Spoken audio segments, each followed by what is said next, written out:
ప్రతిజ్ఞ 8వ భాగం. 7వ భాగంలో రమకు ట్రైనింగ్ కోసం ఇంటిమేషన్ లెటర్ రావడంతో అందరూ సంతోషిస్తారు. ఇక రమేష్ చావుకు కారణమైన వాళ్ళందరి మీద పగ తీర్చుకోవాలని భావిస్తారు. అందుకు అందరికీ తలొక పని నియమిస్తుంది రమ. కథ కొనసాగుతుంది. సాయంకాలం 6 గంటలు దాటిపోయింది. సూర్యాస్తమయం ఇంకా కాకపోయినా పరిసరాలన్నీ చిరుచీకట్లు అలుముకున్నాయి. సత్యనారాయణ తోట బంగళా ముందు 2 కార్లు ఆగి ఉన్నాయి. తోట గేటు ముందు రోడ్డు మీద ఒక కారు ఆగి ఉంది. డాక్టర్ సదానందం బంగళాలో నుండి వచ్చి మెల్లిగా రోడ్డు దాకా నడిచొచ్చి కార్ లాక్ చేసి ఎక్కి కూర్చున్నాడు. ఇవాళ డోస్ కాస్త ఎక్కువ అవటం వల్ల చేతులు తిమ్మిరి పెడుతున్నట్లుగా ఉన్నాయి. అసలు ఇలాంటి అనుభవం ఎదురవుతుందేమోనని అతను కారు రోడ్డు మీదే ఆపుకుంటాడు. లోపలికి తీసుకెళ్లాలంటే ఆ బంగళా కొండ మీద ఉన్నట్లు ఎత్తుగా ఉంది. ఘాట్ రోడ్డులా పాము మెలికల్లాంటి దారి. కడుపులో విస్కీతో కళ్ళు మసకలు కమ్ముతుంటే స్టీరింగ్ కంట్రోల్ చేయలేకపోతే జర్రున కిందికి జారిపోవటం ఖాయమని భయమతనికి. అలాంటి అనుభవం ఒకసారి అప్పుడే రవంత రుచి చూశాడు కూడా. అందుకే రోడ్డు దాకా నడిచొస్తాడు కారెక్కటానికి. అలాగే ఎక్కి కూర్చుని కారు స్టార్ట్ చేశాడు. కొంచెం దూరం వెళ్ళి ఒకలాంటి చిన్న శబ్దం చేస్తూ ఒక్క కుదుపు కుదిపి కారు ఆగిపోయింది. సదానందం అదంతా తన భ్రమ, తన కడుపులో ఉన్న మందు ప్రభావమే అనుకున్నాడు.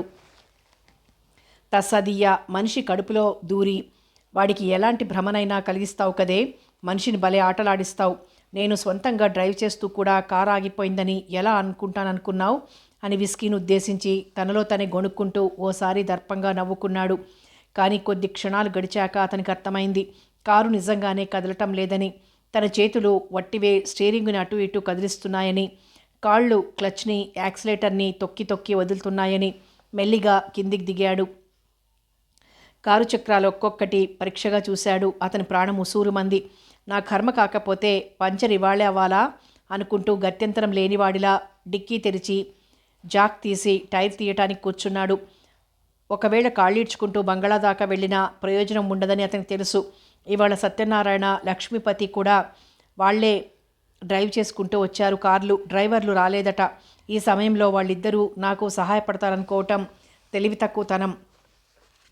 మధుపాన మహాయజ్ఞంలో తలమునకలై ఉన్నారు. నా గోడు వినిపించుకునే సావకాశం వాళ్లకుండదు. అసలు వాళ్ళిద్దరూ ఇవాళ బంగళాలోనే పడుకుంటారేమో. ఇక ఈ టైరు మార్చుకోవటం నా వల్ల కాకపోతే కారు ఈ నరి రోడ్డు మీద వదిలేసి నేను బంగళాలోనే పడుకోవటం ఉత్తమం. కానీ ఓ రాత్రంతా ఈ కారు నడి రోడ్డు మీద ఆలోచనలు చికాకుని భయాన్ని కలిగిస్తున్నాయి. టైరు పంచరైందా సార్? తన పక్కనే కూర్చుంటూ ఓ యువకుడు అడగటంతో అతనికి కాస్త ప్రాణం లేచొచ్చినట్లయింది. అవునబ్బాయ్, చూస్తుండగానే చీకటి కూడా పడిపోయింది. కాస్త ఓ చెయ్యి వేస్తావా? మొహమాట పడుతూనే మరి తప్పదన్నట్లు అడిగాడు. మీరు కొంచెం జరగండి, నేను చూస్తానన్నాడు ఆ అబ్బాయి. సదానందం ఆ కుర్రాడి వంక సందేహంగా ఓసారి చూసి కాస్త పక్కకి తప్పుకున్నాడు. ఆ కుర్రవాడు రంగంలోకి దిగాడు. అతని చేతులు చకచకా పనిచేయటం మొదలుపెట్టాయి. పంచరైన టైర్ తీసి డిక్కీలో ఉన్న స్టెప్ని తెచ్చి కారు కమర్చేశాడు. పంచరైన టైరు, టూల్సు అన్నీ డిక్కీలో పెట్టి లాక్ చేసి కీ సదానందానికి అందివ్వబోయాడు. వెరీ గుడ్, చాలా క్విక్గా చేశావు, మెచ్చుకోలుగా అన్నాడు డాక్టర్. పనిచేసి పెట్టినందుకు బక్షీస్గా టీ తాగమని 5ో 10ో చేతిలో పెడితే తీసుకుంటాడో తీసుకోడో అనే అనుమానం వచ్చింది. కళకళలాడే ముఖం, నీటుగా దువ్విన క్రాఫు, ఖరీదైన బట్టలు. ఇతను చూస్తే పెద్దింటి కుర్రాడ్లా ఉన్నాడనుకుని మెనీ థ్యాంక్స్ అన్నాడు తాళాలు అందుకుంటూ. వెల్కమ్. మీలాంటి వారికి సహాయపడటం కంటే సంతోషకరమైన విషయం ఇంకేముంటుందండి నాకు. ఇవాళ మీ ఆరోగ్యం అంత బాగున్నట్టు లేదు. కారు ఎక్కండి, మీ ఇంటి దగ్గర డ్రాప్ చేస్తాను వినయంగా అన్నాడా కుర్రాడు. నీకు డ్రైవింగ్ కూడా వచ్చన్నమాట. లైసెన్స్ చూస్తారా? జేబులో చేయి పెట్టుకుంటూ అడిగాడు. ఆహా, అక్కర్లేదు, ఊరికే అన్నాను. నువ్వు టైరు మార్చిన తీరు చూస్తేనే తెలిసిపోతుంది నువ్వు ఎక్స్పర్ట్ డ్రైవర్వని, కారు తాలూకు పనులలో మంచి అనుభవం ఉందని అంటూ తాళాలు మళ్ళీ అతనికిచ్చి తనట్టు తిరిగొచ్చి డోర్ తెరుచుకుని కూర్చున్నాడు. కారు కదిలింది. అన్నట్లు అడగటం మర్చిపోయాను, మీ ఇల్లెక్కడా అడిగాడు డాక్టర్ సదానందం. టౌన్లోనండి. అబ్బా, నన్ను దిగవిడిచి మళ్ళీ అంత దూరం వెనక్కి ఎలా వెళ్తావు? బస్సులు ఉంటాయి కదండి. టౌన్ నుంచి ఇక్కడ దాకా వచ్చావెందుకిప్పుడు? మీ వాళ్ళెవరైనా ఉన్నారా ఇక్కడ? ఈ ఫ్యాక్టరీలో ఏవో ఉద్యోగాలు ఖాళీగా ఉన్నాయని తెలిసింది, వచ్చాను. కానీ వాళ్ళెవ్వరినీ కలవటం కుదరలేదు. సరే ఎలాగూ వచ్చాను కదా అని కాసేపు అటు ఇటు తిరిగి చీకటవుతుందని బస్టాండ్కి రాబోతుంటే మీరు మీ కారు కనిపించారు. అవును, తోటకెదురుగానే బస్ ఆగుతుంది. నీకెవరు చెప్పారో గాని ప్రస్తుతం ఫ్యాక్టరీలో ఖాళీలేం లేవు. ఎవరో ఏదో చెప్తారు. ఉద్యోగం లేని వాడికి ఆశ పుట్టడం సహజమే కదండి అమాయకంగా అన్నాడతను. ఏం చదువుకున్నావు? బిఏలో ఓ పార్ట్ ఉండిపోయింది, సెప్టెంబర్లో పూర్తి చెయ్యాలి. ఓసారి ఉద్యోగంలో చేరితే ఇక చదువుకోవటానికి టైం ఎక్కడుంటుంది? అది కంప్లీట్ అయ్యాకే ఉద్యోగం చూసుకో. ఇంట్లో పరిస్థితులు అనుకూలించాలి కదండి. మా నాన్న పాల వ్యాపారం చేస్తారు. ఎలాగో కష్టపడి నన్ను ఇంటర్ దాకా చదివించారు. ఆ పైన చదివించాలంటే తనకి దగ్గర డబ్బు లేదని నా తిప్పలు నన్ను పడమని ఖచ్చితంగా చెప్పేశారు. అదేమిటోయ్, ఈ రోజుల్లో పాల వ్యాపారం చేసే వాళ్ళకి డబ్బు లేకపోవటం ఏమిటి? పాలల్లో సగానికి సగం నీళ్లు కలిపి అమ్మేవారి పని బాగానే ఉంటుందండి. మా నాన్నదంతా గాంధీ గారి పద్ధతి. న్యాయం, ధర్మం, అహింస అంటూ కూర్చుంటారు. పాలలో ఒక్క చుక్క కూడా నీళ్లు కలపనివ్వరు. పైగా నోరు లేని జీవులు, వాటికి ఆకలైనా మనకి చెప్పలేవంటూ పాలమ్మగా వచ్చిన డబ్బులో సగం పైగా గేదెల మేతకే ఖర్చు చేస్తారు. మిగిలిన దాంట్లో మేమంతా సర్దుకోవాలి. గేదెల పని బాగానే ఉంది, కానీ వాటిని నమ్ముకున్న మాకే కడుపులు నిండడం లేదు. ఏమైనా మరీ అంత న్యాయం ధర్మం అంటూ కూర్చోవటం తెలివైన పని కాదనిపిస్తుంది. రోడ్డు మీదకి దృష్టి నిలిపి కారు డ్రైవ్ చేస్తూనే మధ్య మధ్య సదానందం ముఖ కవళికలు కనిపెడుతున్నాడు. అవునోయ్, తనకి మాలిన ధర్మము మొదలు చెడ్డ బేరము అన్నారు కదా, మరి అలాంటిది శోభించదని మన పెద్దలు ఏనాడో చెప్పేశారు. తన అభిప్రాయం వెల్లడించాడు సదానందం. అదేనండి, ఆ మాట మా నాన్న అర్థం చేసుకోరు. సరే, నేను పౌరుషంగా పార్ట్ టైం ఉద్యోగాలు వెతుక్కొని బీఏలో చేరాను. అటు ఉద్యోగం అటు కాలేజీ అనేసరికి కాన్సన్ట్రేషన్ చాలలేదు. బీఏలో ఓ పార్ట్ ఉండిపోయింది. ఈలోగా ఆ పార్ట్ టైం ఉద్యోగమో ఊడిపోయింది. అందుకే మళ్ళీ ఈ వేట. మీకు తెలిసిన వాళ్ళకి కాస్త రికమెండ్ చేయండి నన్ను ప్రాధేయపడుతున్నట్లు అడిగాడు. ఆ సరికే తనంటే ఆయనకి మంచి అభిప్రాయం ఏర్పడిపోయిందని ఆయన ముఖం బట్టే గ్రహించేశాడతను. ఓ తప్పకుండా, వాగ్దానం చేసినట్లే అన్నాడు సదానందం. పోనీ మీ దగ్గర డ్రైవర్ ఉద్యోగం ఇవ్వరాదుటండి. నాకు డ్రైవర్ అవసరం అంత ఉండదు. నేను ఈ ఫ్యాక్టరీ డాక్టర్ని. ఇంటికి ఫ్యాక్టరీకి మధ్య తిరగటానికి నేనే డ్రైవ్ చేసుకుంటాను. ఇంకెవరికైనా కావాలేమో అడుగుతాలే, నాకు అవసరం ఉండదు. అదేం మాటలేండి, చేతిలో కారున్నాక ఎక్కడికైనా వెళ్ళాలనిపిస్తుంది. ఇప్పుడు చూడండి, తోటలో బంగళాకొచ్చారా లేదా? మరి ఏ సెలవు రోజునైనా టౌన్కి రావాలనిపిస్తుంది. మీ మాట ఎలా ఉన్నా అమ్మగారు వాళ్ళు షాపింగులకి, సినిమాలకి టౌన్కి రావాలని సరదా పడతారు. అసలు మీ స్టేటస్కి డ్రైవర్ లేకపోవటం ఏం బాగుండదండి. మా ఇంట్లో వాళ్ళు కూడా ఇదే మాట అంటుంటారు. నేనే పట్టించుకోవటం లేదు. ఇంతకీ ఈ ఇబ్బంది అంతా ఓ 2 ఏళ్ల నుండే అనుకో. అది వరకు మా అబ్బాయే తీసుకెళ్లేవాడు వాళ్ళమ్మని సినిమాలకి, షాపింగులకిను. ఆల్కహాలు కొంతమందిని మత్తుగా పడి ఉండేలా చేస్తుంది, కొంతమంది చేత అతిగా వాగిస్తుంది. డాక్టర్ సదానందం ఈ రెండో కోవకి చెందిన మనిషి. ఇప్పుడు మీ అబ్బాయి ఊళ్ళో లేడా? కుతూహలంగా అడిగాడు. మా వాడు మరో స్నేహితుడు కలిసి టౌన్లోనే ఒక గది తీసుకుని ఉంటున్నారు. ఇద్దరికీ స్కూటర్లు ఉన్నాయనుకో. అయినా ఇక్కడి నుండి రోజు అంత దూరం కాలేజీకి వెళ్ళి రావటం అంటే చాలా కష్టం అనిపించి ఈ పని చేశారు. ఇంక కారాపు, ఇదే ఇల్లు. గేటు దాటి 2 గజాలు ముందుకు వెళ్ళిన కారుని బ్యాక్ చేసుకుని లోపలికి తీసుకువెళ్ళి గరాజ్లో పెట్టాడు. రేపటి నుండి డ్యూటీలో జాయిన్ అవ్వమంటారా? తాళాలందిస్తూ అడిగాడు. మరి జీతం? అసలు డ్రైవర్ని తీసుకోవాలో అక్కర్లేదో ఇంకా నిర్ణయించుకోలేక మాట వరుసకు అడిగినట్లే అడిగాడు డాక్టర్. నేనేం బేరం చెయ్యను, నా కష్టం గుర్తించి మీరే ఇవ్వండి, వినయంగా సమాధానం చెప్పాడు. అది సరే, టౌన్లో నీ మకాం అంటున్నావు. ఉదయం 8 నుండి రాత్రి 8 గంటల దాకా నా దగ్గర డ్యూటీ చేయటం నీకు ఇబ్బంది కదూ? ఎలాగో అలా చెయ్యలేను అనే మాట అతని చేత అనిపించాలని ఉంది సదానందానికి. అవ్వ కావాలి, బువ్వ కావాలి అంటే ఎలా కుదురుతుంది సార్? ఉద్యోగం వచ్చిన దగ్గరికి నేనే వెళ్ళాలి కానీ మా గుమ్మం దగ్గరికి ఉద్యోగాలు రావు కదా. టౌన్ నుండి అరగంటకి బస్సులున్నాయి. మీకెందుకు? సక్రమంగా డ్యూటీ చేసే బాధ్యత నాకు వదిలేయండి. అంతగా అక్కడి నుండి రావటం వెళ్ళటం కష్టం అనిపిస్తే ఈ ఊళ్ళోనే ఒక గది తీసుకుంటాను. సదానందం ఏదో చెప్పబోతుంటే అతని భార్య అనసూయ లోపల నుంచి వచ్చి, ఎవరండి ఇతను? మమ్మల్ని కారులో ఇతనే తీసుకొచ్చినట్లున్నాడు మిమ్మల్ని అంది. మధ్యలో కారు టైరు పంచర్ అయితే టైరు మార్చి చాలా సాయం చేశాడు. ప్రస్తుతం నేను నిరుద్యోగిని. మీ కారుకు నన్ను డ్రైవర్గా పెట్టుకోమని అడుగుతున్నానన్నాడతను కల్పించుకొని. అసలు ఇప్పుడు మనకి డ్రైవర్ అవసరమా అని ఆలోచిస్తున్నాను నసిగాడు సదానందం.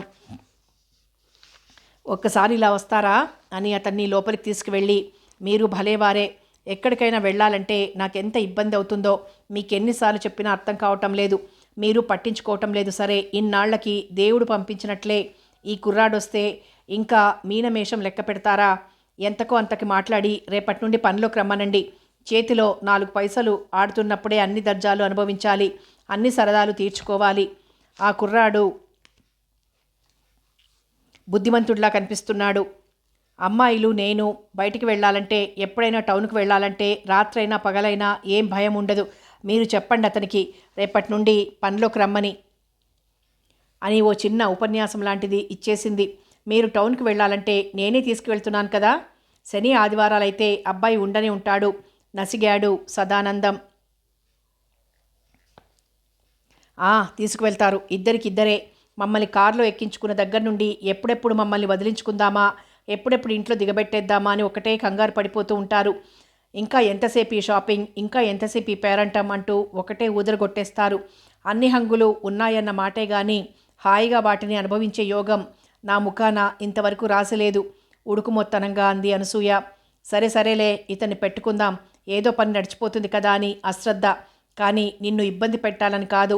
భార్యని అనునయించి యువతలికొచ్చి సరే రేపు ఉదయం వచ్చి డ్యూటీలో చేరు అన్నట్లు ఇంతసేపు అడగనే లేదు. నీ పేరేమిటి అన్నాడు. దివాకర్. బాగుంది, సూర్యనారాయణమూర్తి పేరు. మురిసిపోయింది అనసూయ. దివాకర్ ఉల్లాసంగా ఈల వేసుకుంటూ బస్టాండ్కి చేరుకున్నాడు. ఈ అడ్వెంచర్ అతనికి చాలా థ్రిల్లింగ్గా ఆనందంగా ఉంది. అతనంత క్రితం రోజే ఓసారి ఆ ఊరొచ్చి తనకు కావలసిన సమాచారం అంతా సేకరించుకుని వెళ్ళాడు. అతనికి క్రితం ఏప్రిల్ నెలలో, అంటే సరిగ్గా పరీక్షల ముందు టైఫాయిడ్ జ్వరం వచ్చింది. ఇక పరీక్షలకి వెళ్ళలేకపోయాడు. ఈ సెప్టెంబర్కి వెళ్ళాలనుకుంటున్నాడు. అయితే స్వతహాగా తెలివైనవాడు, ఎప్పటికప్పుడు అన్ని సబ్జెక్ట్స్లో థరోగా ఉండేవాడు కావటం వల్ల పరీక్షలు అనగానే రాత్రింబగళ్ళు కూర్చుని చదవాల్సిన అవసరం లేదు. అందుకే ఈలోగా ఈ కేసులో ఇలా సాయపడాలని అతని ఆకాంక్ష. అవాళ సదానందం రోడ్డు మీద కారాపుకొని తోటలోకి వెళ్ళగానే దివాకర్ మెల్లిగా వెళ్ళి ఒక టైరుకి మేకు గుచ్చి వచ్చాడు. కారు స్టార్ట్ అయి కాస్త ముందుకు వెళ్ళగానే ఆ మేకు లోపలికి దిగబడి పంచర్ అవుతుందని అతని అంచనా. అక్షరాల అలాగే జరిగింది. తన ప్లాన్ సక్సెస్ అవుతుందో లేదో అని ఆ చుట్టుపక్కలే చెట్ల కింద కూర్చొని ఏదో నోట్స్ ప్రిపేర్ చేసుకుంటున్న దివాకర్కి కారు ఆగిపోవటంతో చెప్పలేనంత సంతోషం కలిగింది. కాగితాలు జేబులో కూక్కుని లేచొచ్చి ఆ నాటకంలో తన పాత్రని ప్రతిభావంతంగా నటించాడు. అవతలి వారిని నమ్మించాడు.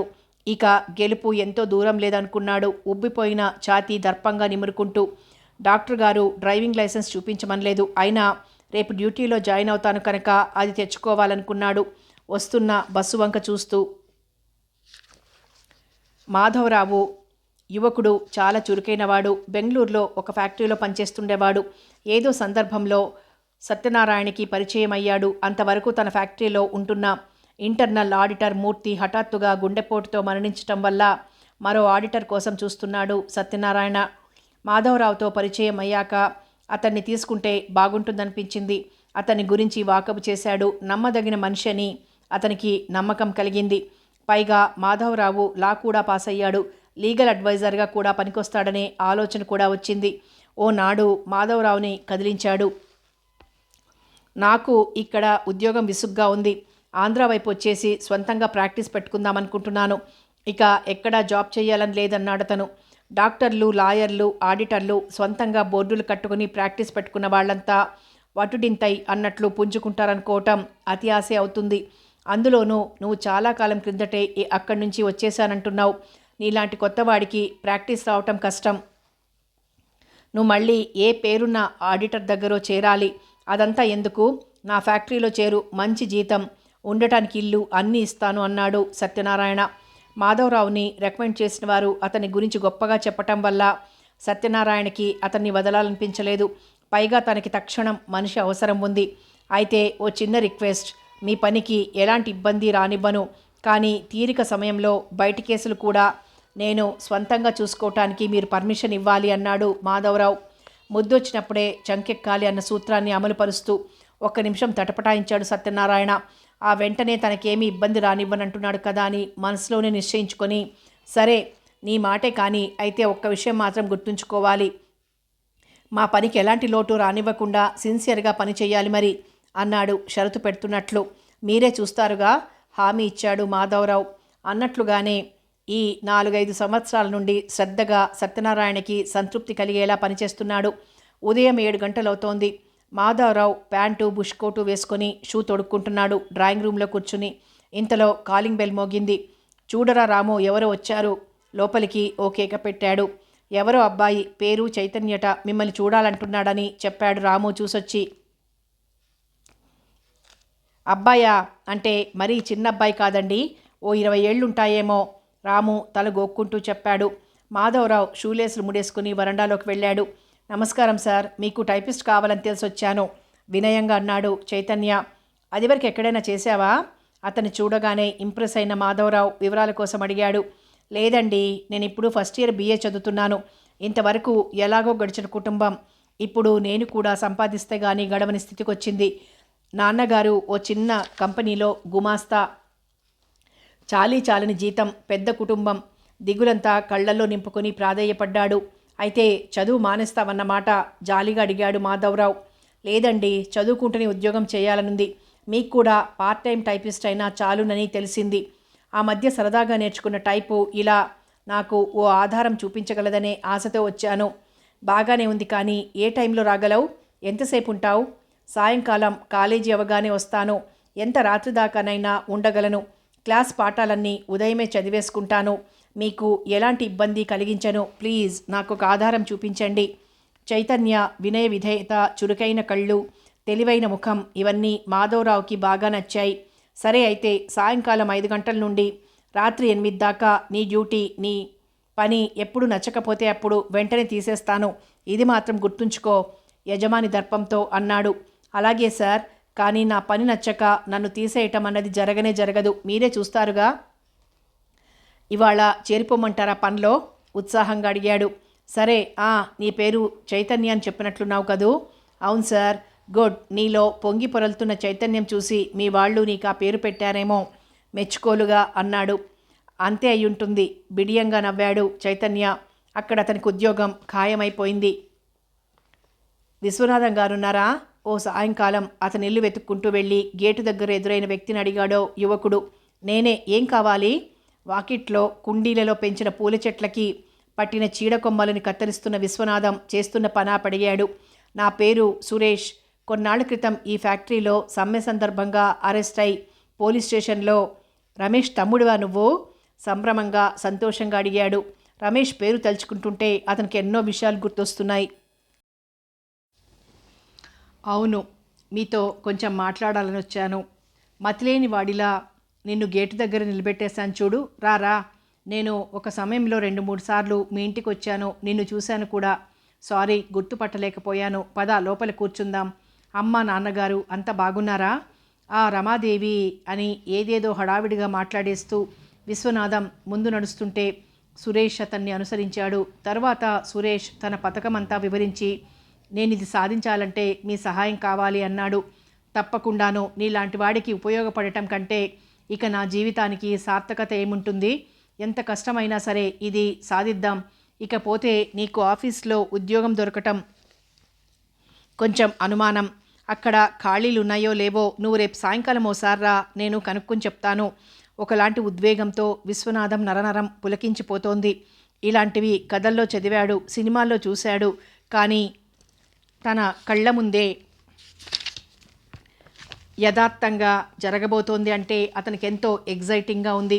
సరే, ఆఫీస్లో ఖాళీ లేదంటే మరో సెక్షన్లో అయినా సరే, ఏ పని చేయడానికైనా నేను సిద్ధమే. ఎలాగో అలా ఫ్యాక్టరీలో ఎంట్రీ దొరకాలని తన నిశ్చయం దృఢంగా మరోసారి చెప్పాడు సురేష్. అదంతా నాకు వదిలై, మరొక్క మాట, నేను పలానా అని ఇక్కడెవ్వరికీ తెలియకూడదు.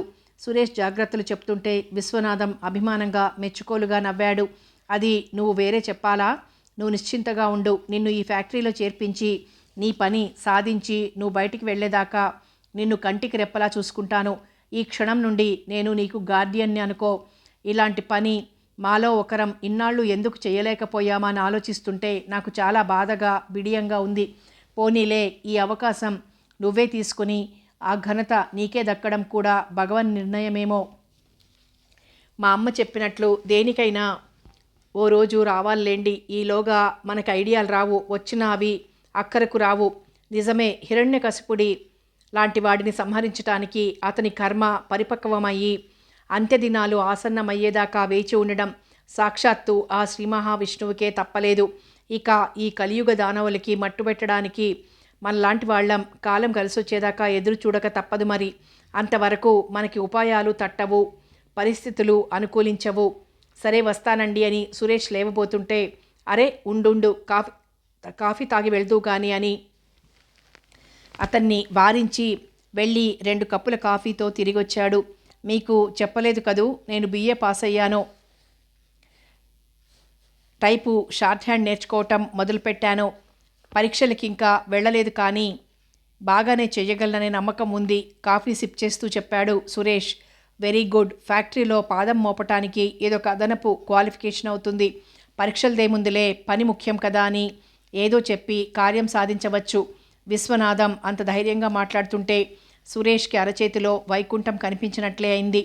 పద్మనాభం ఇంట్లో ఊర్మిళ ట్యూషన్ మొదలుపెట్టి 20 రోజుల పైనే అయింది. సాయంకాలం 5 దాటాక వస్తుంది ఊర్మిళ. ఆ సమయంలో పద్మనాభానికి డ్యూటీ కనుక ఉంటే కాఫీ కావాలనో కాగితం మర్చిపోయాననో ఏదో ఒక వంకతో ఇంటికొచ్చి వెళ్తుంటాడు. ఇక డ్యూటీ లేకపోతే ఊర్మిళ అక్కడున్నంతసేపు ఆ పక్క గదిలోనే కూర్చుంటాడు. కిటికీలోంచి ఊర్మిళ కనిపించేలా. పిల్లలతో ఆ టీచర్ బాతా కానీ వేసుకొని కూర్చోకుండా మనం కాస్త కనిపెట్టుండాలి. అందుకే నాకు వీలైనప్పుడల్లా నేను ఈ గదిలోనే కూర్చుంటానని ప్రత్యేకంగా భార్యకి చెప్పాడు కూడా. ఆమె ఒక్క క్షణం అదోలా చూసి అంతలోనే మామూలుగా అయిపోయింది. భర్త సంగతి కమలకి తెలుసు. పెళ్ళైన కొత్తల్లో అతని బ్రతిమాలి అలిగి కోపగించుకొని ఎన్నో విధాల ప్రయత్నించింది అతనిలో ఆ గుణం మాన్పించాలని. కానీ సాధ్యం కాలేదు. సరే, ఒక్కో మనిషిలో ఒక్కో బలహీనత ఉంటుందని సరిపెట్టుకుంది. ఈ టీచర్ ఇంట్లో చేరిన దగ్గర నుండి భర్త ప్రవర్తన చూస్తుంటే అసలు ఈ అమ్మాయితో పరిచయం పెంచుకోవటానికే అతను ఈ ట్యూషన్ కావాలని అంత పట్టుబట్టాడా అనిపించసాగింది. అయినా ఒక నిట్టూర్పు విడటం మినహా మరేం చేయలేకపోయింది. మన బంగారం మంచిది కానప్పుడు కంసాలిని అని ప్రయోజనమేమిటి? ఇప్పుడు ఈ అమ్మాయి మన ఇంటికి రాకూడదని పంతం పట్టి తను మాన్పించిన భర్త సరదాలు తీర్చడానికి బయట అమ్మాయిలే దొరకరా? అతనికి అవకాశాలే రావా అనుకుని మనసుని రాయి చేసుకుంది. అయితే ఒక్క విషయం మాత్రం ఆమెకి బాధగా ఉంది. ఈ అమ్మాయికి ఇంకా చిన్నతనం. పెళ్లి చేసుకుని లక్షణంగా కాపురం చేసుకోవాల్సిన కాలమంతా ముందుంది. ఈ ఇంట్లో ఆ అమ్మాయి బ్రతుకు అన్యాయమైపోతే ఆ పాపం తనదవుతుంది. ఒక్కసారి ఆమెను హెచ్చరిస్తేనో అనుకుంది. సమయం కోసం చూస్తూ ఉండేది. అవాళ ఊర్మిళ పాఠం ముగించి వెళ్ళిపోయాక 5 నిమిషాల తర్వాత పద్మనాభం బయలుదేరాడు స్కూటర్ మీద. అతని అంచనా తప్పు కాలేదు. ఊర్మిళ బస్టాప్ దగ్గర నిలబడింది. చుట్టుపక్కల ఇంకెవరూ లేరు. పద్మనాభం ఆమె పక్కగా స్కూటర్ ఆపి హలో అన్నాడు. ఎటో చూస్తున్న ఊర్మిళ ఉలిక్కిపడి అతని వంక చూసింది. బస్ కోసం వెయిట్ చేస్తున్నారా? మాట కలిపాడు. అవునండి, పాడు బస్సు. నేను 4 అడుగుల దూరంలో ఉండగానే వచ్చి వెళ్ళిపోయింది. అతని వంక ఎలాగో చూస్తూ వయ్యారంగా జడ సవరించుకుంటూ చెప్పింది. అయితే మరో బస్సు రావటానికి చాలా టైం పడుతుంది. ఒక కాలు భూమి మీద ఆంచి బ్యాలెన్స్ చేసుకుంటూ తీరిగ్గా ముచ్చట్లు వదిలిపెట్టాడు. అదే కదండి నా ఏడుపు, గారంగా అంది ఊర్మిళ పైట కొంగు చేతికి మెలిపెట్టుకుంటూ. ఆ మాట్లాడుతున్న తీరు, నిలబడిన తీరు అన్నీ కూడా ఆమెకలా కబులు చెప్పడం చాలా ఇష్టమని సూచిస్తున్నాయి. స్కూటర్ మీద కూర్చో, డ్రాప్ చేస్తాను. పద్మనాభం కళ్ళల్లో అభ్యర్థన, మాటల్లో చనువు. ఆహా వద్దులేండి, మాట వరుస కన్నట్లే అంది. ఆ అమ్మాయి ప్రవర్తన, మాట అతనికి ధైర్యం కలిగిస్తుంటే ఇక వెనక్కి తగ్గాల్సిన అవసరం కనిపించలేదు. పర్వాలేదు కూర్చో అన్నాడు ఇంజన్ స్టార్ట్ చేసి. మీరెటో వెళ్తున్నట్లున్నారు, ఇబ్బంది అవుతుందేమో అంటూనే ఎక్కి కూర్చుంది. నీతో కలిసి కాఫీ తాగాలనుంది. మొదట ఏదైనా హోటల్కి వెళ్దాం, అట్నుంచి తరువాత మీ ఇంట్లో డ్రాప్ చేస్తాను అన్నాడు. ఆమె సమాధానానికి ఎదురు చూడకుండా స్కూటరు స్పీడ్ అందుకుంది. ఆ జర్కుకి తూలిపోకుండా సుతారంగా అతని భుజం మీద చేయి వేసింది ఊర్మిళ. పద్మనాభం పులకించిపోయాడు. పాలసముద్రం మీద పూలనావలో వెళ్తున్నట్లుగా ఉందతనికి. మర్యాదస్తుల ఇంటి అమ్మాయిని మచ్చిక చేసుకొని తన కోరిక తీర్చుకోబోవటం అదంతా చాలా థ్రిల్లింగ్గా ఉంది. మనోరమలో మంచి పిక్చర్ ఉంది, వెళ్దామా? లాడ్జీలు, బ్రోతల్ హౌసులు రైడ్ చేసి పోలీసులు పట్టుకొచ్చిన అమ్మాయిలతో ఇష్టం వచ్చినట్టు వ్యవహరించడం అలవాటైపోయిన అతనికి ఈ సంసారుల అమ్మాయిని ట్రాక్ మీదికి తేవాలంటే మాటల కోసం తడుముకుంటున్నట్లుంది. మరో చెంప ఎగ్జైట్మెంటు, సంతోషం. మీకు సినిమాలంటే ఇష్టమా? ముద్దుగా అడిగింది ఊర్మిళ. నీకిష్టం లేదా? అంతకన్నా లాలనగా అడిగాడు. అబ్బా నాకు సినిమా పిచ్చనుకోండి. మంచి సినిమా ఉంటే ఇక అన్నం నీళ్లు కూడా అక్కర్లేదు. కానీ వచ్చిన సినిమా అలా చూడాలంటే చేతిలో డబ్బుండాలి కదూ. భోజనం గడవటమే ఇబ్బందిగా ఉంటే ఇక ఇలాంటి సరదాలు విలాసాలు కూడా ఏమిటని మా అమ్మ తిడుతూ ఉంటుంది. చిన్నబుచ్చుకున్నట్లు ఎదుటి మనిషికి జాలి కలిగేటట్లు అంది ఊర్మిళ. ఇక మీదట ఇలా ప్రతి చిన్న విషయానికి నిరాశపడి నిరుత్సాహంలో మునిగిపోవాల్సిన అవసరం నీకుండదు. ఊళ్ళోకొచ్చిన ప్రతి సినిమాకి నేను తీసుకువెళ్తాను. మొదటి ఎర వేశాడు. నిజంగానా? చాలా చాలా థ్యాంక్స్ సార్ సంబరంగా అని అంతలోనే తెలివి తెచ్చుకున్నట్లు. ఎందుకులేండి, ప్రతి సినిమాకి వెళ్ళాలంటే బోలెడ్ డబ్బవుతుంది. అమ్మగారు ఏమైనా అనుకుంటారు. మా అమ్మకు తెలిసినా చంపేస్తుంది అంది. మధురంగా విజయ్ గర్వంతో నవ్వాడు పద్మనాభం. నువ్వుట్టి పిచ్చిదానివి. నేను డబ్బిచ్చి టికెట్ కొని సినిమా చూస్తాననుకున్నావా? నేనే కాదు, మా డిపార్ట్మెంట్లో చాలామంది అంతే చేస్తారు. కాబట్టి నాకు ఖర్చవుతుందనే బెంగ నీకేం అక్కర్లేదు. ఇక మీ అమ్మకు తెలియకుండా ఉండటానికి మనం మ్యాట్నీ ఆటకే వెళ్తుందాం, సరేనా? బుజ్జగిస్తున్నట్లన్నాడు. మీ ఇష్టం. ఊర్మిళ నిలువెల్లా సిగ్గుల సింగారం పూచింది. ఈ హోటల్లో మసాలా దోశ, కాఫీ రెండూ కూడా A1గా ఉంటాయి. ఇవాళ ఇక్కడ బోనీ చేద్దాం. సాయంకాలం అవుతోంది, ఇంకా హోటల్లో బోనీ అయి ఉండదా? బోనీ హోటల్కి కాదు, మన స్నేహానికి నవ్వాడతను. మాధవరావు దగ్గర పనిలో చేరిన దగ్గర నుండి చైతన్యకి ఒకటే ధ్యాస. వీళ్ల సంభాషణలో తనకి ఉపయోగించే మాటలు ఏమైనా ఉంటాయేమో పసిగట్టి వాటిని రికార్డు చేయటం. మాధవరావు అప్పగించిన పని శ్రద్ధగా చురుగ్గా పూర్తి చేసి తన అవకాశం కోసం ఎదురుచూస్తూ కూర్చోవటమే అతని పని. మాధవరావుకి ప్రైవేటుగా వచ్చే కేసులు చాలా తక్కువ. అందుచేత పని అంతగా ఉండదు. కాబట్టి త్వరగా దాన్ని పూర్తి చేసి తాను టైప్ చేసిన కాగితాల మీద మాధవరావు సంతకం తీసుకుని ఇంటికి వెళ్ళేటప్పుడు వాటిని పోస్ట్ చేయటమో లేకపోతే ఫైల్ చేయటమో చేస్తూ ఉండాలి. రాత్రి 8 దాకా అక్కడే ఉండాలి కనుక కూడా ఏ నవలో క్లాస్ పుస్తకమో తీసుకువెళ్ళి చదువుకుంటూ ఉంటాడు. అవాళ్ళ అలాగే చదువుకుంటుంటే పక్క గదిలోంచి మాధవరావు భార్య మాట్లాడుకోవటం వినిపించింది. చటుక్కున తన దగ్గర ఉన్న టేప్ రికార్డర్ ఆన్ చేశాడు. అది వరకు చాలాసార్లు ఇలాగే రికార్డ్ చేయటం, చివరికి అది తమకు ఎలాంటి క్లూ ఇచ్చే సంభాషణ కాదని వదిలేయటం జరిగింది. అయినా చైతన్య విసుగు చెందలేదు. ఇందాక హుసేన్ గారు వచ్చినట్లున్నారు, ఎందుకేమిటి అని అడిగింది అరుంధతి. ఏదో కొబ్బరి తోట అమ్మకానికి ఉందట, చెప్పటానికి వచ్చాడన్నాడు మాధవరావు. కొబ్బరి తోట? విస్తుపోయింది అరుంధతి. నేను అది వరకోసారి చెప్పాలే, కొబ్బరి తోట కానీ మామిడి తోట కానీ అమ్మకానికి వస్తే చెప్పమని. కొబ్బరి తోటంటే ఎంత ఖరీదు ఉంటుంది? అది తోటను బట్టి ఉంటుందనుకో. దీనికి 40,000 చెప్తున్నారట. 35కి సెటిల్ చేయిస్తాను అన్నాడు. అంత డబ్బు మన దగ్గర ఎక్కడుంది? విస్మయంగా అడిగింది అరుంధతి. ప్రస్తుతం లేదనుకో, బేరం అది సెటిల్ అయ్యాక సత్యనారాయణ గారిని అడుగుదామనుకుంటున్నాను. అతని గొంతులో ఎలాంటి సంశయం అనుమానం లేదు. తోట కొనగలను అనే నమ్మకంతో ఉన్నాడు. డబ్బు ఇచ్చేవాళ్ళున్నారు కదా అని అప్పు చేసి ఇవన్నీ కొనటం ఎందుకండి? మళ్ళీ అది తీర్చడం కష్టమవదు. స్త్రీ సహజమైన భయం, జాగ్రత్త అరుంధతి మాటల్లో వ్యక్తమైంది. అప్పు కాదులే, నాకు అచ్చంగా ఇస్తాడు దర్పంగా అన్నాడు. సత్యనారాయణకి తాను ఎంత దగ్గరవాడో భార్యకి తెలియచేసేలా అన్నాడు. 40,000? అరుంధతి తన చెవుల్ని తానే నమ్మలేకపోతోంది. 40,000 ఏమిటి? నేను అడిగితే ₹1,00,000 కూడా ఇస్తాడు. నీకేం తెలియదులే, ఊరుకో. అంత డబ్బు ఎందుకు ఇస్తారు? అరుంధతి ఊరుకోలేకపోయింది. నెల నెల జీతం ఇవ్వటం లేదా? అమాయకంగా అడిగింది మళ్ళీ.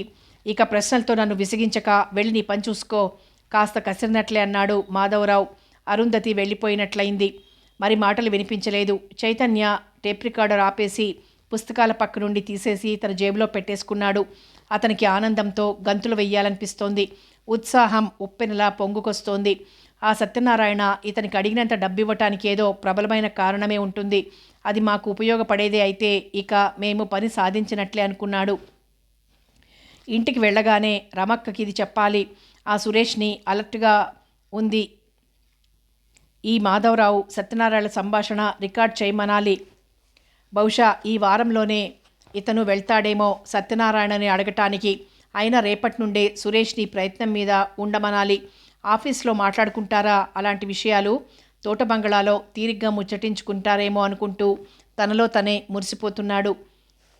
హోటల్ పంకజ్కి ఎప్పుడైనా వెళ్ళావా? థియేటర్లో కూర్చుంటూ అడిగాడు పద్మనాభం. అది రిజర్వ్డ్ క్లాస్ కావటం వల్ల, పిక్చర్ సెకండ్ రన్ కావటం వల్ల జనం పల్చపల్చగా ఉన్నారు. అయ్య బాబోయ్, అది నాలాంటి వారికి అందుబాటులో ఎక్కడుంటుందండి? వయ్యారాలు పోయింది ఊర్మిళ. అయితే ఆ హోటల్కి వెళ్ళాలనే కోరిక నీకుందన్న మాట ఊరిస్తున్నట్లన్నాడు. కోరికలుంటే మాత్రం నాలాంటి దానికి అన్నీ ఎక్కడ తీరుతాయండి? దొరికిన దాంతోనే తృప్తి పడాలి.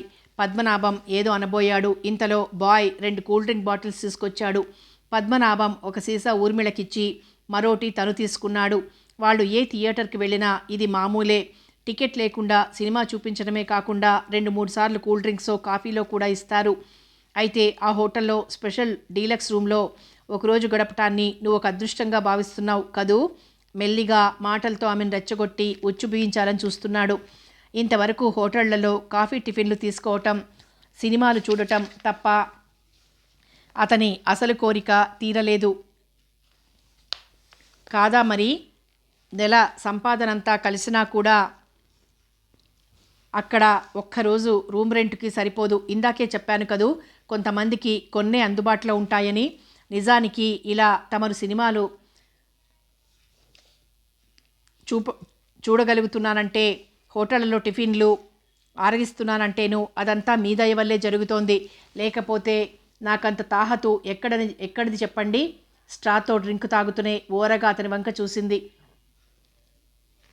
అసలే విశాలంగా ఉండే కళ్లకు కొసలు తీర్చి కాటుక పెట్టుకుంది. మెడలో 2 వరుసలవి ఎర్ర రంగు క్రిస్టల్స్ వేసుకుంది. గులాబీ రంగు మీద ఎర్రటి పువ్వులున్న క్రేప్ సిల్క్ చీర, ఎర్ర బ్లౌజు. భువన మోహనంగా ఉన్న ఆమెను అంత దగ్గరగా కూర్చోబెట్టుకొని ఉన్న పద్మనాభానికి వెర్రెత్తిపోతోంది. ఆమె చూపులు, ధోరణి చూస్తుంటే మచ్చికైపోయినట్లే అనిపించింది. అందుకే ఇక మరి ఆలస్యం ఎందుకు అనుకున్నాడు. అయితే ఒక పని చేద్దాం, వచ్చే బుధవారం రాత్రి డిన్నర్ హోటల్ పంకజ్లో తీసుకుందాం. నువ్వు రాత్రి 8 గంటలకల్లా అక్కడికి వచ్చేయి. నేను అక్కడే కలుసుకుంటాను. ఊర్మిళ ముఖం ఆనందంతో వెలిగిపోయింది. Thank you sir, thank you very much. మనసులో మాట నోటిలో ఉండగానే తీర్చేస్తున్నారు మీరెంత మంచివారండి. కనురెప్పలు టపటపా తాటించి కళ్ళ నిండుగా కూడా ఆ కృతజ్ఞత కురిపించింది.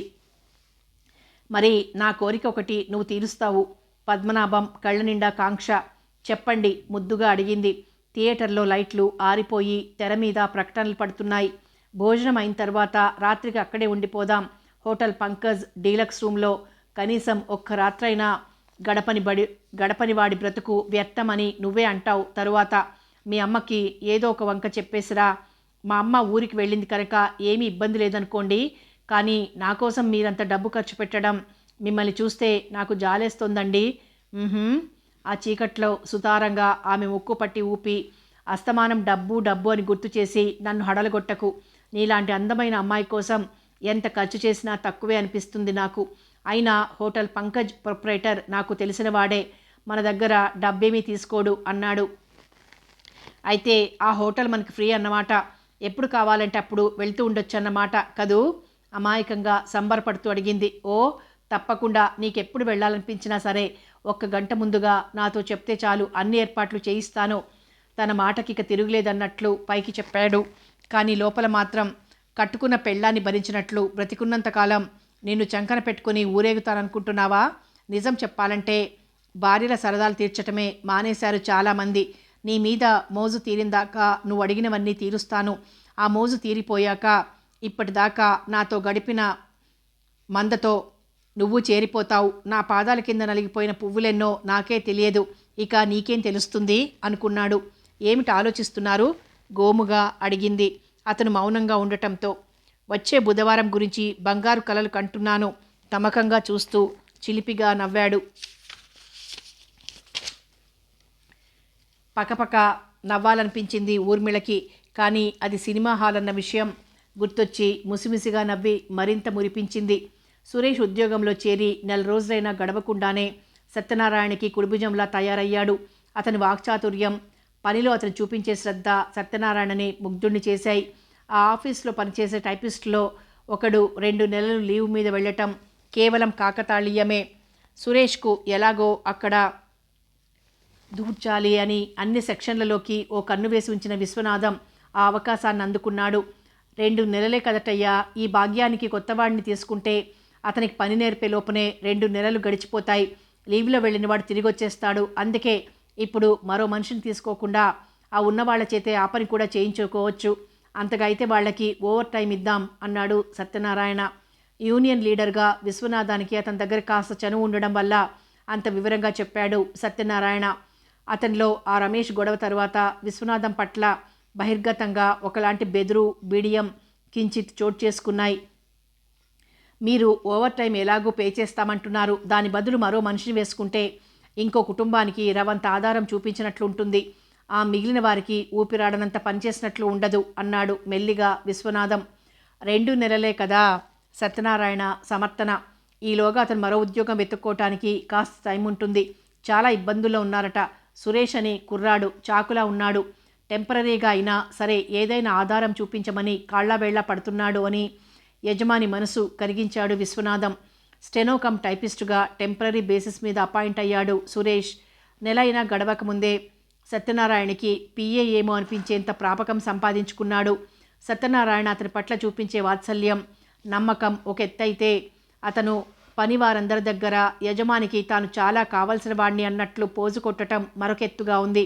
దాంతో ఆ ఆఫీస్లో అతను ఒక ప్రముఖ వ్యక్తిలా తయారయ్యాడు. సత్యనారాయణ రోజంతా ఆఫీస్లోనే కూర్చోడు. అతనికి 190 వ్యాపకాలు.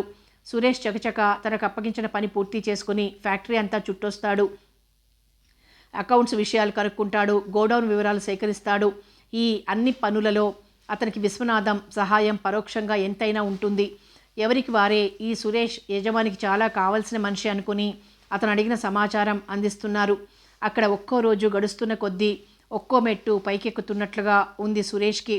అతని నరనరంలోనూ ఉత్సాహం, ఉద్వేగం, ప్రతీకారాగ్ని వెల్లువలా ప్రవహిస్తున్నాయి. ఎక్కడ ఏ ఇద్దరు మాట్లాడుకుంటున్నా అందులో తనకి ఉపయోగపడే అంశం ఏదైనా ఉందేమో అని జాగ్రత్తగా ఆలకించటమే అతని పనైపోయింది. అతని చెవులు పాము చెవులైపోయాయి. నడక పిల్లి నడక అయిపోయింది. కళ్ళు ఎక్స్రేలను మించిపోయాయి. తానింతకాలం నుండి ఎదురుచూస్తున్న అవకాశం, ఈ అపురూపమైన క్షణం ఎప్పుడొస్తుందా, తనను తాను ఎలా వినియోగించుకోవాలా అని అనుక్షణం సంసిద్ధుడుగానే ఉంటున్నాడు. రాత్రి 7 గంటలైంది. రమ ఇంట్లో ఆ 4 కుటుంబాల సభ్యులు మొత్తమంతా సమావేశమయ్యారు. ఇవాళ ఈ టేప్లో మనకు కావలసిన సమాచారం అంతా తప్పకుండా దొరుకుతుందనే నమ్మకం నాకుందన్నాడు సురేష్ బ్యాగ్లోంచి టేప్ తీసి యువతల పెడుతూ. అవాళ చైతన్య అతన్ని హెచ్చరించిన దగ్గర నుండి ఒక క్షణమైనా ఏమారకుండా సమయం కోసం పొంచి చూస్తూ చాలా అలర్ట్గా ఉన్నాడు సురేష్. అవాళ సాయంకాలం మాధవరావు ఆఫీస్ నుండి బయటికి వెళ్ళిపోతూ, ఓ గంటయ్యాక తోటకొస్తాను, మీతో కొంచెం మాట్లాడాలి, మీరు బంగళాలోనే ఉంటారుగా అని సత్యనారాయణకి చెప్పటం సురేష్ విన్నాడు. మాధవరావు ఆ మాట మామూలుగానే చెప్పాడు. ఎవరు విన్నా వాళ్ళెప్పుడూ మాట్లాడుకుంటున్నట్లే ఏదో విషయాన్ని చర్చించుకుంటారనుకుంటారు కానీ అందులో ఏదో రహస్యం ఉందని వాళ్ళకి అర్థం కాదు. కానీ సురేష్కి దాని పూర్వాపరాలు తెలుసు కనుక అతనికి ఏదో అర్థమైపోయినట్లే ఉంది. ఆ మాటల్లో తమకి ఉపకరించే సమాచారం, తాము ఆ దుర్మార్గుల మీద కసి తీర్చుకోవటానికి సహకరించే సమాచారం దొరకొచ్చనే గట్టి నమ్మకం లాంటి ఆశ కలిగింది. చకచక పని పూర్తి చేసేశాడు సురేష్. కొన్ని కాగితాల మీద సత్యనారాయణ సంతకాలు చేశాడు. మరికొన్ని అలా పెండింగ్లో ఉంచమన్నాడు. సత్యనారాయణ యువతలకొచ్చి కారెక్కగానే ఆఫీస్లో కాగితాలన్నీ సర్ది కబోర్డ్ తాళం వేసుకుని యువతలకొచ్చేశాడు సురేష్. సత్యనారాయణ తిన్నగా ఇంటికి వెళ్ళి స్నానమది చేసి అప్పుడు తోట బంగళాకి వెళ్తాడని సురేష్కి తెలుసు. ఆ లోపనే తను అక్కడికి వెళ్ళాలని గబగబా బయలుదేరాడు. అదృష్టం కొద్దీ వెంటనే బస్సు దొరికింది. బంగళా వరండాలో ఓ స్టూల్ మీద వెంకటయ్య కూర్చుని ఉన్నాడు. భార్య పోయిన వాడిలో అదివరకటి చురుకుదనం పోయి మందకొడిగా తయారయ్యాడు. ఏ పని లేనప్పుడు దిగులుగా పరధ్యానంగా ఎటో చూస్తూ కూర్చుంటాడు. వాడి పట్ల ఒకలాంటి కనికరంతో సత్యనారాయణ వాడిని పనిలోంచి తీసేయలేదు. వాడికి మళ్ళీ పెళ్లి చేయటానికి కూడా ఆయత్తమయ్యాడు. వాడు ఇప్పుడు మళ్ళీ నాకు పెళ్ళెందుకులేండి అన్నాడు విరక్తిగా. ఈ బంగళాలో అయ్యగారు స్నేహితులు తినగా మిగిలిన దాంతోనే వాడి కడుపు నిండిపోతుంది. అలాగే రోజులు గడుస్తున్నాయి. సురేష్ వెంకటయ్య దగ్గరగా వెళ్ళి, అయ్యగారు ఇంకా రాలేదా అని అడిగాడు. వాడు ఉలిక్కిపడి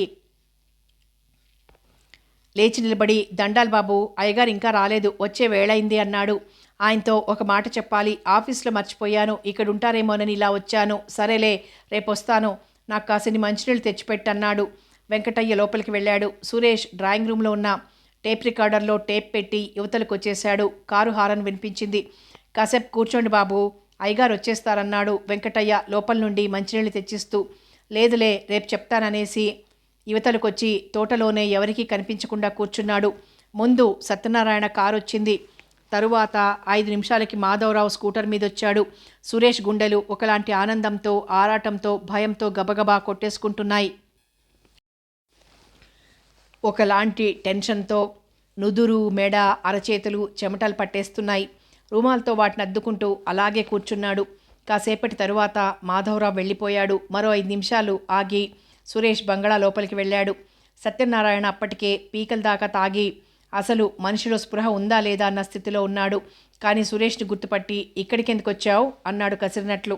మీతో ఓ విషయం చెప్పాలని వచ్చాను, కానీ ఇప్పుడు కాదులేండి, రేపు వస్తాను అని సురేష్ అంటుండగానే వెంకటయ్య కల్పించుకొని, పాపం ఈ బాబు మీరు రాకముందు కూడా ఓసారి వచ్చాడన్నాడు. అంత అర్జెంట్ విషయమా? కుతూహలంగా అడిగాడు సత్యనారాయణ. పర్వాలేదులేండి, రేపు చెప్తానన్నాడు సురేష్. సత్యనారాయణ మరీ అంత వళ్ళు తెలియని స్థితిలో ఉండటం విస్మయం అనిపించలేదు. ఆ మాధవరావు బాబు వెళ్ళిపోయాక మరీ బాగా తాగేశారు అయ్యగారు. వీళ్ళిద్దరూ మాట్లాడుకుంటున్నప్పుడు నేను లోపల వంట చేస్తున్నాను. నాకు మాటలు వినిపించలేదు, కానీ తరువాత బాగా కేకలేసుకోవటం వినిపించింది. తరువాత ఆ బాబు వెళ్ళిపోయాడు. ఇదిగో అయ్యగారిలా గ్లాసులకి గ్లాసులు ఖాళీ చేసేస్తున్నారు అన్నాడు వెంకటయ్య యజమాని పట్ల జాలి, సానుభూతి చూపిస్తూ. వాడికి ఏమిటో బెంగగా ఉంది.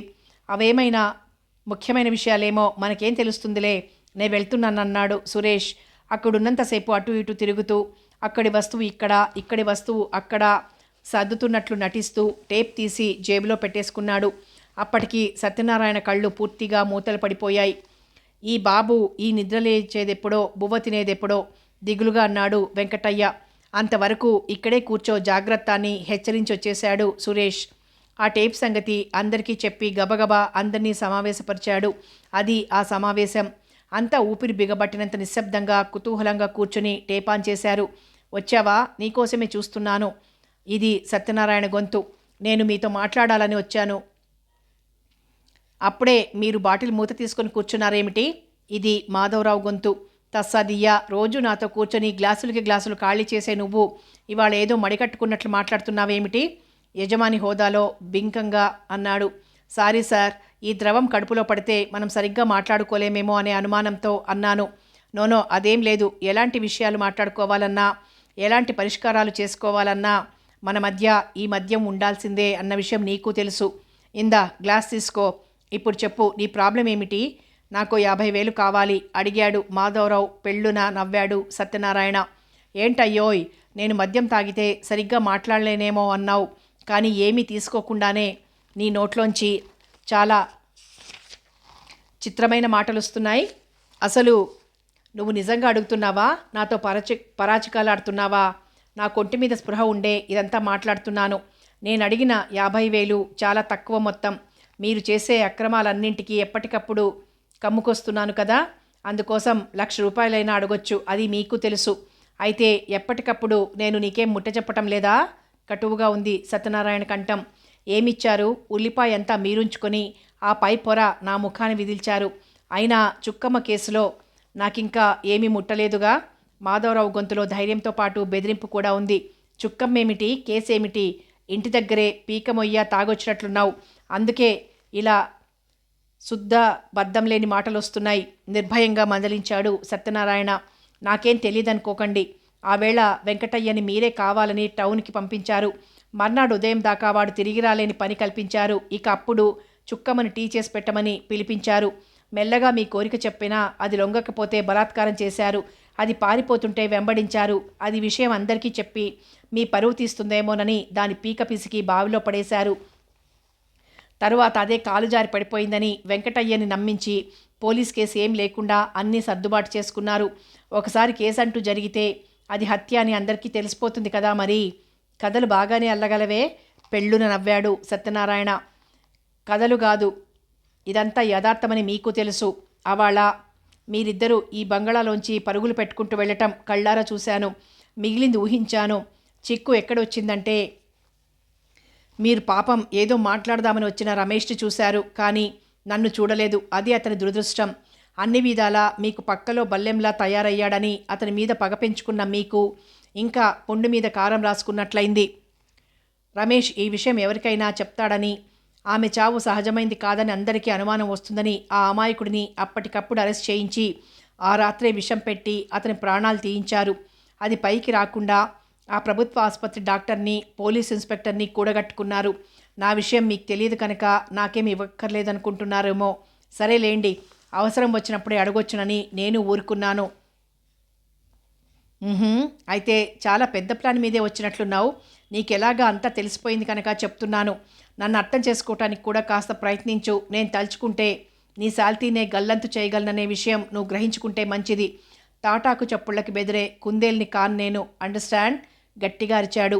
నేను మీరు అనుకుంటున్నంత అమాయకుడిని కాను. నా తడాక కూడా మీకు రుచి చూపించగలను. అంత దూరం వెళ్ళటం ఎందుకులే అని ఊరుకున్నాను. ఇంకో విషయం మీకు గుర్తుండే ఉంటుంది. ఫ్యాక్టరీలో 2 పనివారు చచ్చిపోతే అది ఆ చావు ప్రమాదం వల్ల కాదని, కేవలం భయం వల్ల గుండె ఆగిపోయిందని సదానందం దగ్గర సర్టిఫికెట్ పుచ్చుకున్నారు. అలాంటి కథలు చాలా ఉన్నాయి. మరి మీరు మర్యాదగా ఇవ్వకపోతే నేను కొత్త మార్గాలు వెతుక్కోవాల్సి ఉంటుంది అని ఏమంటారు అని గట్టిగా బెదిరించాడు. సత్యనారాయణ మౌనంగా ఉండిపోవటంతో, సరేలే, మనలో మనకు పేచీ ఎందుకు, 50,000 తీసుకుపో అన్నాడు సత్యనారాయణ. అలమార్ తెరిచిన చప్పుడైంది. చాలా థ్యాంక్స్, వస్తాను మరి అన్నాడు. తరువాత స్కూటర్ వెళ్ళిపోయింది. పోయాడు దరిద్రుడు, గాడిద కొడుకు. నన్ను బ్లాక్మెయిల్ చేద్దామనుకుంటున్నాడు. వీడినిలా వదలకూడదని బుసలు కొడుతూ గ్లాస్లో ద్రవం ఉంచుకుంటున్నట్లు గ్లాసులు, సీసాలు శబ్దాలు వినిపించాయి. ఆ తర్వాత కాసేపు టేపు ఎలాంటి మాటలు లేకుండా రన్ అయ్యాక సురేష్, వెంకటయ్య, సత్యనారాయణ మాట్లాడుకున్న మాటలు వినిపించాయి. టేప్లో ఆ సంభాషణ అలా సాగుతున్నంతసేపు రమా వాళ్ళు ఒకరితో ఒకరు ఏమీ మాట్లాడుకోలేదు. వారందరి ఆంతర్యాలలో ఆగ్రహం, జుగుప్స, తిరస్కారం, దుఃఖం లాంటి భావాలన్నీ కదం తొక్కుతున్నాయి. అదంతా అయిపోయాక, ఈ మాయదారి ఉద్యోగం దొరక్కపోయినా నా బిడ్డ బ్రతికుండేవాడు అంది యశోద కళ్ళొత్తుకుంటూ. మిగిలిన వారంతా గుండెలు బరువెక్కిపోయినట్లు మౌనంగా ఉండిపోయారు. కాసేపటి తరువాత రమ అంది, దీనివల్ల 3 దొరికిపోయారు. మిగిలిన 2 సంగతి కూడా మనకి క్లూ దొరికాక ఏకంగా అందరి పని పట్టొచ్చు. అంతవరకు ఈ టేప్ సంగతి ఎక్కడా పొక్కనివ్వకూడదు. సాధ్యమైనంత త్వరలో వాళ్ళ సంగతి తెలుసుకోవాలి. ఈలోగా సత్యనారాయణ మాధవరావుకి ఎలాంటి అపకారం తలపెట్టకుండా ఒక కంట అతన్ని కనిపెట్టుండాలన్నాడు సుందరం. అవును మరి, అంతే. అసలు రమేష్ విషయంలో మాధవరావుకి, సదానందానికి ప్రత్యక్షంగా జోక్యం ఏమీ లేదు. కానీ ఫ్యాక్టరీలోని అనేక దురాగతాలకి వాళ్ళ వత్తాసుంది కనుక మనం వాళ్ళను కూడా శిక్షిస్తున్నామనుకోవాలి అన్నాడు భాస్కర్రావు. అవునవును, ఆ దుష్ట వంచకంలో ఎవరు ఏ దుర్మార్గం చేసినా మిగిలిన వారంతా అండగా నిలబడతారు కనుక ఏ ఒక్కడు తప్పు చేసినా అందరికీ శిక్ష పడాల్సిందే. ఇక రమేష్ విషయంలో 3 ప్రత్యక్ష దోషులు, 2 పరోక్ష దోషులుగా అనుకోవాలి అంది రమ. సత్యనారాయణ నాటుబాంబులేవో తయారు చేస్తున్నాడని అనుమానంగా ఉందని రమేష్ అన్నాడు కదూ? సుందర్రావు అడిగాడు. కథ కొనసాగుతుంది.